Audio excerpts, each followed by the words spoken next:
Hello students, last जो lecture था हमारा उसमें हमने मुद्रा और उसकी परिभाषाओं के बारे में अध्ययन किया था।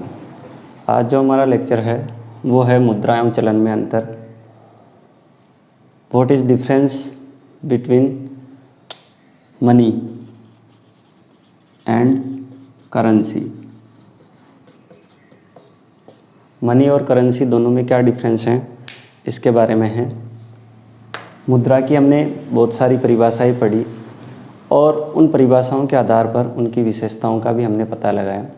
तो जो मुद्रा की मनी है उसकी जो कुछ विशेषताएं हैं वो इस प्रकार की हैं कि विनिमय का माध्यम। मुद्रा जो है वो विनिमय के माध्यम का कार्य करती हैं। मूल्य का मापक, किसी भी वस्तु का मूल्य का मापन मुद्रा में ही किया जाता है। संचय का साधन, जो मुद्रा है उस अपने आप में मूल्य का संचय करती हैं। विधि ग्राह्य, कानून द्वारा स्वीकार्य की जाती हैं, उसे मान्यता प्रदान की जाती हैं। और सर्वस्वीकार्यता, सर्वग्राह्यता, जो आम जनता है वो उसे बिना किसी हिचकिचाहट के स्वीकार करती है। तो मुद्रा में उपयुक्त सभी गुण पाए जाते हैं। इसके कुछ उदाहरण हो सकते हैं जैसे धात्विक सिक्के। मुद्रा के जो उदाहरण हैं वो धात्विक सिक्के, पत्र मुद्रा और शाक मुद्रा। अब अपन बात करते हैं चलन की, करेंसी की। चलन किसे कहते हैं? मौद्रिक लेन देनों को निपटाने में सामान्य स्वीकृति जिसे प्राप्त होती है। कोई भी ऐसी वस्तु जिसे मौद्रिक लेन देनों को निपटाने में सामान्य स्वीकृति प्राप्त होती है वो चलन या करेंसी कहलाती हैं। जैसे कि विधिग्राह्य मुद्रा, कानून द्वारा जिसे मुद्रा घोषित किया गया, जैसे भारत में रुपया, अमेरिका में डॉलर, ये सब करेंसी कहलाती हैं। इसमें क्या लिया जा सकता है, इसके उदाहरण हैं धात्विक सिक्के, पत्र मुद्रा, ये दोनों इसके उदाहरण हैं। तो अब सवाल उठता है कि मुद्रा और चलन में क्या डिफरेंस है। मुद्रा और चलन में मुख्यतः अंतर जो है अपन इसके एग्जाम्पल से आसानी से समझ सकते हैं। मुद्रा में जो हैं धात्विक सिक्के, पत्र मुद्रा और शाक मुद्रा सम्मिलित होती हैं, जबकि जो करेंसी है उसमें धात्विक सिक्के और पत्र मुद्रा ही सम्मिलित हैं। यानी शाक मुद्रा जो हैं ये चलन में सम्मिलित नहीं है। शाक मुद्रा को अपन करेंसी नहीं कह सकते हैं।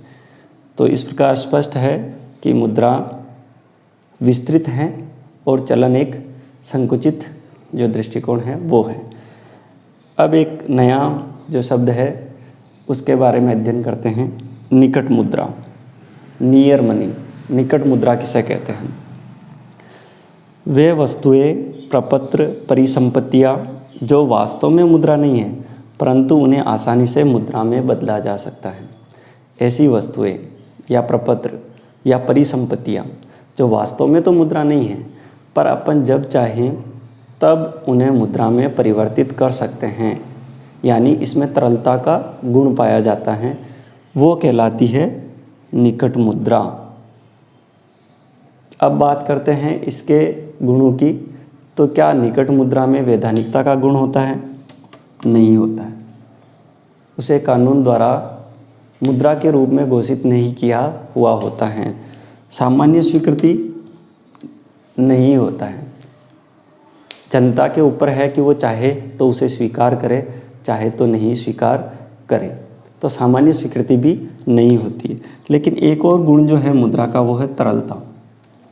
तो क्या नियर मनी में तरलता का गुण होता है? यस, जो अपनी नियर मनी है उसमें तरलता का गुण होता है। तरलता से क्या अभिप्राय है कि हम उन्हें जब चाहे मुद्रा के रूप में परिवर्तित कर सकते हैं। जैसे कुछ उदाहरण लेते हैं अपन, ट्रेजरी बिल, बॉन्ड, शेयर, बैंकों की सावधि जमाएं, गवर्नमेंट की जो अल्पकालिक सिक्योरिटीज़ हैं वो सभी नियर मनी के अंतर्गत आती हैं। इन सभी को अपन जब चाहे तब तुरंत मुद्रा में परिवर्तित कर सकते हैं।